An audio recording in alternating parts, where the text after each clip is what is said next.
আম্মা জানামিনা বলেন, আমার গর্ভে মুহাম্মদ রাসূল রয়েছেন। অন্যান্য নারীরা বলে সন্তানের একটা ভারী মা বুঝতে পারে। কি ভারী থাকে না? এ নবীর গোলামেরা, এ আমার নবী পাকে দিবানারা, আল্লাহ আমার নবীকে কি নিয়ামত করেছে ওই নিয়ামতের চর্চা করো, ওই নিয়ামত পে আল্লাহ শুকরিয়া আনন্দ করো।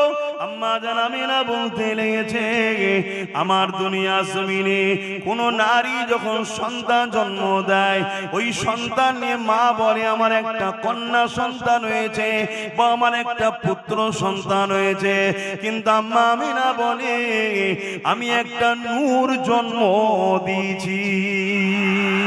অর্থাৎ আমার গর্ভ থেকে একটা নূর এসেছে।